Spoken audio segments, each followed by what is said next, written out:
Sean bienvenidos al noticiero institucional de la Universidad Fermín Toro. Quien tiene el gusto de acompañarlos en esta oportunidad, Valentino Oviedo.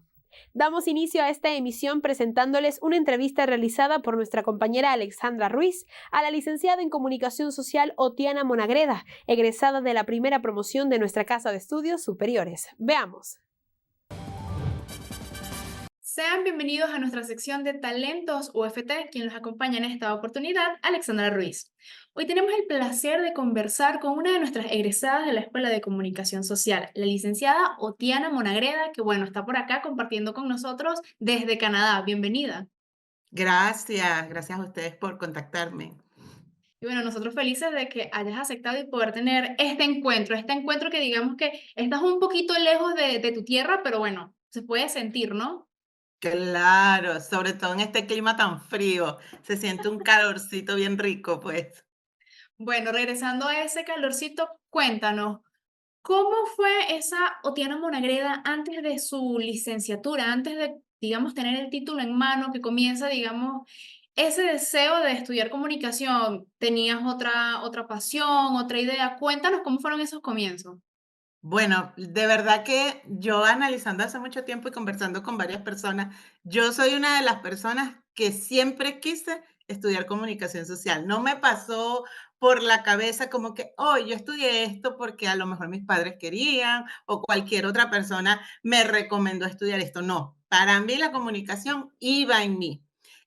Cuando yo empecé a estudiar comunicación social, fui a presentar en la Universidad Central, pero había, tú sabes, es muy un mar de gente. Yo no había visto tanta gente presentando. Me devuelvo porque no quedé y ahí abrieron la primera promoción en la Universidad Fermín Toro. Inmediatamente aproveché esta oportunidad, ingresé a la escuela. Cuando ingresé, nosotros pagamos y después, a la par, no sé, a lo aproximadamente 3, 4 meses, comencé a trabajar en Promar Televisión y empecé a poner los subtítulos en Promar. Ahí no había, creo que no había pasante para ese tiempo. Yo no sé si fue la primera pasante entre Ninosca y yo. Ninosca estaba en otro lado y yo aquí. Y fuimos y empezamos trabajando ahí, nos permitió, por lo menos en mi caso, conseguir una beca completa en la Universidad Fermín Toro. Y eso me permitió a mí poder estudiar toda la carrera, porque en el transcurso de mi carrera mi mamá muere, quien era una de las personas que me daban los ingresos, y fue bastante difícil poder continuar. Y gracias a la beca que me dio la Universidad Fermín Toro, yo pude continuar mi carrera. Cuando me preguntas y me dices, ¿qué puedo hacer? O sea, ¿qué fue lo que hice? Fue un cambio. Todo lo que yo iba aprendiendo lo iba aplicando. De verdad que sí. Yo siento que como que yo empecé así, bueno, vamos a ver cómo es que se pone el generador de caracteres, habían errores, después no habían errores, y después fui pasando hasta quedarme en el departamento de prensa. Yo era al principio pasante del departamento de prensa, después estuve coordinando con ustedes aquí el noticiero, y después de todo eso me sirvió mucho. Todo lo que aprendimos en la Universidad Fermín Toro a mí me sirvió. De verdad que hoy en día lo agradezco mucho. Y por lo menos de toda esta experiencia que, pues, como comentas, fue bastante amplia y tuviste, digamos, la oportunidad de desenvolverte de una manera integral. Cuéntanos alguna experiencia, algo que, digamos, te haya dejado para algo para tu aprendizaje o por lo menos tu formación personal que tú digas, wow, esto a mí me quedó en el corazón para toda la vida. ¿Qué te puedo decir? Yo creo que primero la chispa de ser de generar una noticia. Eso, cuando tú trabajas en televisión, primero las noticias son muy rápidas, tienen que ser muy rápidas. Para mí, en todo momento puede haber una noticia o cómo se le puede sacar la noticia, cómo también aprendí muchísimo a cómo coordinar, a cómo se debía coordinar el equipo, tenía 2 maestros, tenía 3, hasta tu director ahorita trabajaba conmigo. Ellos su expertise me la transmitieron, trabajaba con Alfredo Álvarez y con tu director actualmente. Ellas su experiencia nos explicaban a la hora de generar un listing, hay que hacer esto, a la hora de hacer esto, cómo jerarquizar las noticias, porque lo que ustedes enseñaban como representante de la universidad, a ir a la práctica a veces no es tan parecido, pero ellos con su expertise, con su conocimiento, de verdad que a mí me sirvió muchísimo. O sea, para mí, yo nunca veo la noticia, o sea, noticias demasiado impactantes que marcaron la vida de nosotros, recuerdo desde hace mucho tiempo, o sea, que no dejaban hasta uno dormir. Y eso es bien rico. A todo periodista le encanta eso. Claro, tienes razón, pues en ese punto. Y algo que comentaste y que también digamos que es importante resaltarlo y conocerlo, es que eres de la primera promoción de comunicación social, ¿no? Entonces, Sí. claro, esa transición que pasa de lo analógico a lo digital, me imagino que te ha permitido tener una comunicación bastante amplia y ir aprendiendo, ¿no? En el camino. Sí, de verdad que sí. Ahorita que cuando nosotros estábamos ahí totalmente no existían las redes sociales para nada, o sea, los teléfonos eran muy analógicos y no sabíamos. Yo recordaba en estos días, porque ya sabía que tenía la entrevista con ustedes, y, y recordaba que en aquel tiempo a mí me llamaba mucho la atención editar. Y en ese momento eran como dos máquinas en donde se hacía el pietaje de un lado, después se hacía, y yo le preguntaba a un muchacho que trabajaba ahí, que por cierto se llamaba Pulli, cómo se hacía. Y las mujeres, en ese caso, no existía tanto, no había esa curiosidad, no porque el canal no lo permitiera, sino porque no era común ver una mujer queriendo aprender de cámaras, queriendo aprender a editar. Actualmente nosotros tenemos que hacer todo. Y tenemos que, o sea, yo me recuerdo que cuando salí, fui a la calle, trabajé en medios institucionales, después creé mi empresa y a través de mis empresas fui asesorando. Me tocó aprender porque ahí antes tú llegabas, coordinabas, tú editabas, tú colocabas el list, eran total, cada persona tenía un cargo y ese aprendizaje que se tiene ahorita. Para mí, llevar las redes sociales, tuve que aprender a editar, tuve que aprender. Lo que tenía a mi favor, que mucha gente a veces actualmente, empresarias o emprendedoras le cuesta, es comunicar. Eso era el don que nosotros teníamos por los años de experiencia, pues. Pero sí, o sea, nosotros editamos, como actualmente, todos los hacen en redes sociales. Pero sí fue un cambio de reaprender para poderse adaptar, porque si no nos quedamos pues, en este mundo tan cambiante de redes sociales. Claro, es importante por lo menos reconocer que hay que ser multifacéticos en, digamos, todo esto que, bueno, en estos que nos encontramos en estos momentos que vía Zoom. Entonces, aprender a adaptarnos a las nuevas realidades. Mira, ha llegado el momento de realizar nuestra primera pausa para que continuemos con esta conversación amena y conociendo más de todo esto que, o digamos que todo lo que podemos aprender, o tú también aprendiste como estudiante y una persona que pasó por acá, por las instalaciones de nuestra querida Universidad Fermín Toro. Así que ya volvemos con más de Talentos UFT. No se aparten de nuestra sintonía. Ya volvemos con más de la entrevista realizada a la licenciada Otiana Monagreda.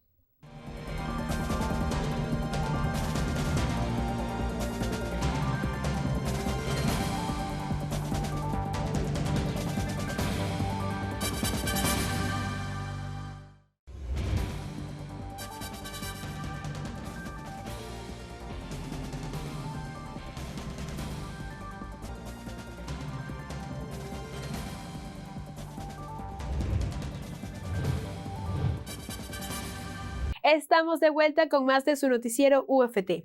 Continuamos ofreciéndoles detalles de la entrevista realizada a la licenciada Otiana Monagreda, quien en esta oportunidad nos habla acerca de los aportes de la comunicación social en sus emprendimientos. Estamos de regreso acá en Talentos UFT, conectados acá con la licenciada Otiana Monagreda, que es egresada de nuestra primera promoción de comunicación social. Cuéntanos, estábamos hablando de que la importancia de ser multifacéticos en Sí. el mundo de la comunicación social, que bueno, ha ido cambiando, ha ido evolucionando. Todas estas herramientas que pudiste aprender en nuestra universidad, en el mundo de la comunicación, por así decirlo, venezolana, acá de Venezuela, pudiste aplicarla en otros aspectos de tu vida. Cuéntanos acerca de esos emprendimientos que actualmente tú posees.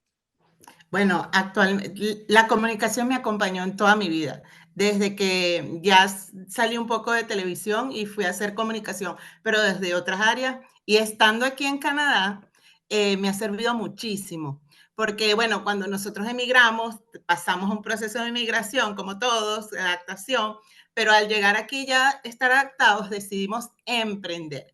Lo primero que tengo es mi marca personal, Otiana, en donde asesoro a emprendedores a comunicarse en redes sociales. Aprenden a comunicarse y a tener una estructura como tal, porque la gente dice, ok, no sé comunicarme, le tengo miedo a la cámara, pero no saben mucho que tienen que ver cómo es su cliente, tienen que aprender de cliente, de cómo tiene que estar su branding. Muy importante antes de comunicar y tener un sentido ante la comunicación. No es nada más pararse y sobre todo porque ellos quieren generar un dinero a través de ese medio.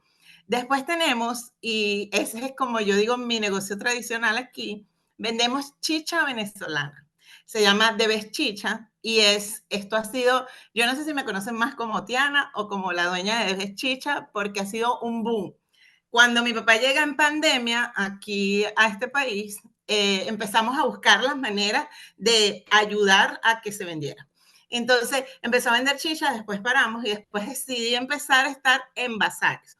Pero teníamos como punto no bueno que no teníamos sede local fijo y aquí las regulaciones son totalmente diferentes. Tú no puedes cocinar en tu casa, tiene que ser una cocina oficial.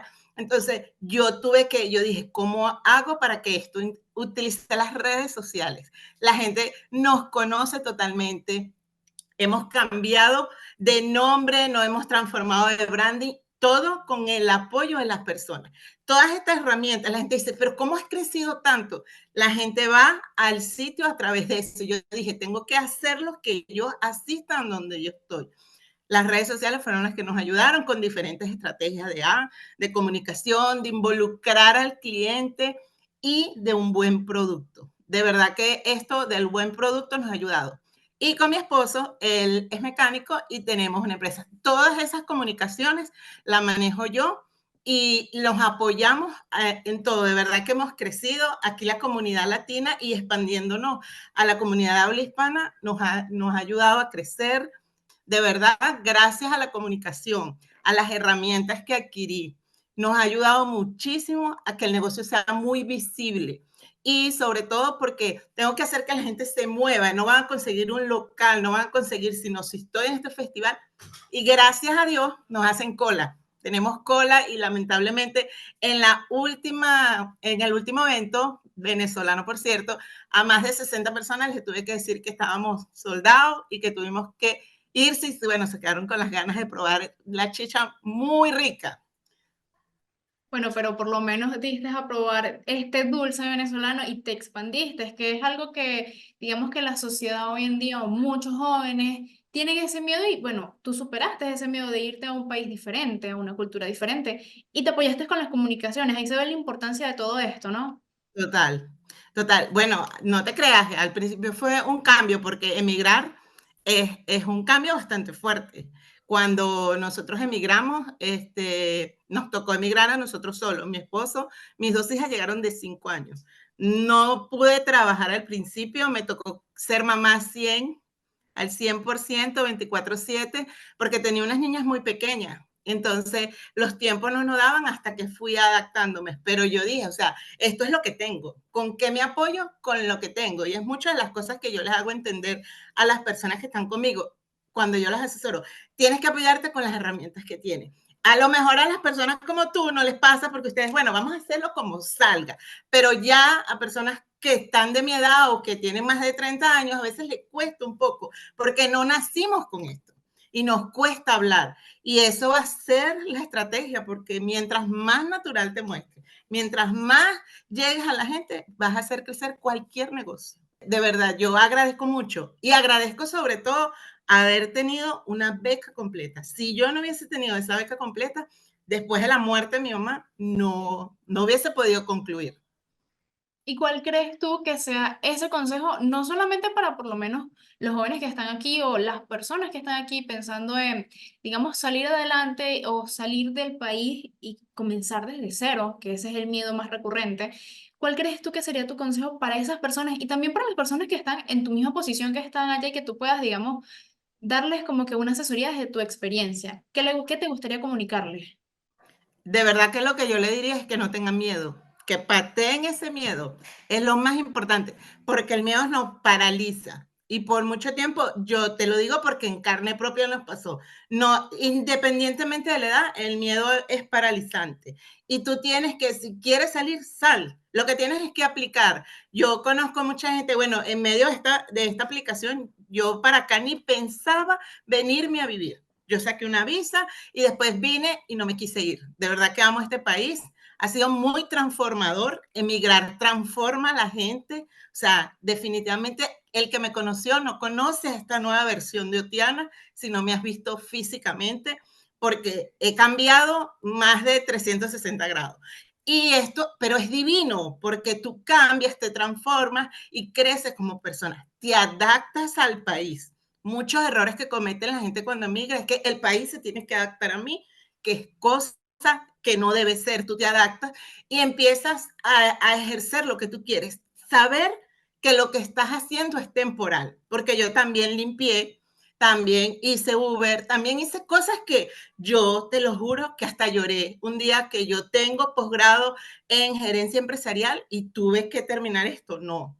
Pero yo dije, esto es circunstancial, debo aprenderlo para egresar y para continuar. Hoy en día estoy haciendo muchas de las cosas que me gustan y lo que tienen es que arriesgarse, hacer lo que tengan que hacer. Y les va a ir muy bien para donde quieran ir. Evaluar los pros y los contras y crecer. Crecer como persona te va a ayudar muchísimo y entender que si a lo mejor llegas a un país, lo que estás haciendo es circunstancial y vas a lograr hacer lo que realmente te gusta. Fíjate a mí, hoy ya estoy haciendo, amo comunicar desde cualquier perspectiva. Emprendedoras me siguen porque ven la evolución que hemos tenido. Y todo esto de verdad ha sido gracias a los conocimientos que sé de comunicación. Creo que es una bonita manera de finalizar y, bueno, de despedirnos de este encuentro de talentos UFT con esta bonita reflexión y animando a las demás personas a que den ese paso como tú lo lograste dar y como lograste ser en estos momentos que se puede decir, me atrevo a decir, un ejemplo de perseverancia, constancia y aprendizaje. Otiana, muchísimas gracias por aceptar esta entrevista y, bueno, conectarte con nosotros. Gracias a ti, gracias por la invitación, de verdad. Les deseo a todos muchísimos éxitos, a todos estos nuevos comunicadores que van a salir cada día de esta universidad, que de verdad que le agradezco mucho.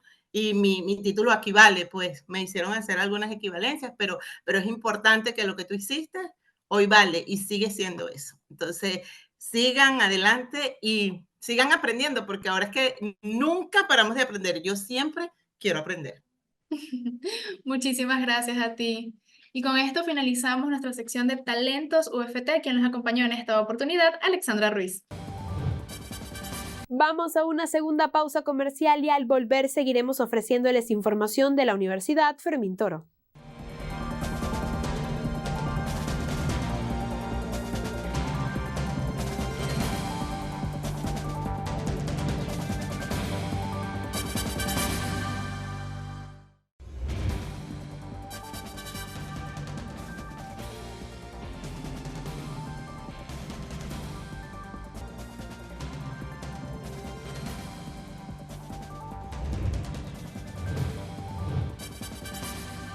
Y para culminar esta emisión les presentamos un micro realizado por nuestro compañero Harold Castro referente a las fiestas carnestolendas. Adelante. El 8 de febrero de 2024 se inicia el Carnaval, una celebración que tiene lugar inmediatamente antes de la Cuaresma y es una festividad llena de colores, diversión y alegría que se celebra en varias partes del mundo. Los disfraces son el elemento principal de una fiesta en la que la música, el baile y el ambiente alegre invaden las calles de las ciudades en las que se celebra. Acompáñanos a conocer más sobre esta festividad en tu sección ¿Sabías qué? El origen de la celebración del carnaval probablemente esté en fiestas paganas como las realizadas en honor a Baco, dios romano del caos, el vino y la fiesta, las Lupercales y las Saturnales romanas o las organizadas en honor al toro Apis en Egipto. Los orígenes del carnaval se remontan a la Sumeria y al antiguo Egipto, es decir, hace más de 5.000 años. Las celebraciones eran muy similares en la época del Imperio Romano, momento histórico en el que se expandió esta festividad por Europa. Además, fue exportada por navegantes españoles y portugueses a América a partir de finales del siglo XV. En nuestro país, las celebraciones del carnaval más famosas se dan en lugares como Carúpano, Cumaná, Coro, Mérida, Barquisimeto, Maturín y el Callao. Cada uno de estos tiene una manera diferente, pero tradicional, que parte de las costumbres de celebrar esta fiesta. En el Callao, Estado Bolívar, sus carnavales fueron declarados en 2016 como Patrimonio Inmaterial de la Humanidad por UNESCO. El Carnaval del Callao es producto de la interculturalidad en Venezuela hace más de 100 años, donde participaron los nativos de las Antillas británicas y francesas, ingleses y del continente africano. En Maturín, Estado Monagas, se celebra el carnaval con las fiestas del Rey Momo, un personaje que deriva de la cultura griega que se ha hecho popular en toda América Latina. En Carúpano, Estado Sucre, reina la música durante los carnavales, al ritmo de la samba y el calipso. Los participantes comienzan a bailar por todas las calles y a recordar viejas leyendas de la zona. Desde el año 2000, Barquisimeto, Estado Lara, se llena de carrozas en cada parroquia, conciertos, desfiles y competencia. Las comparsas y las bandas juveniles no faltan, donde predominan los disfraces y luego se premia a los mejores. El carnaval, la época para celebrar y disfrutar de las risas, los disfraces, la cultura y los juegos en grupo. Un tiempo de paz y alegría para todos los que entre colores y arte le dan una sonrisa a la vida. Será hasta una próxima edición de su sección ¿Sabías qué? Quien tuvo el placer de acompañarlos, Harold Castro. Hemos llegado al final de su noticiero UFT. Les recordamos que para cualquier comentario o sugerencia pueden escribirnos en nuestras redes sociales. Instagram @uft.be, nuestro correo electrónico televisora.uft@gmail.com y no olvides suscribirte a nuestro canal de YouTube UFT TV. Será hasta una próxima ocasión. Quien nos estuvo acompañando en esta presente emisión, Valentín Oviedo.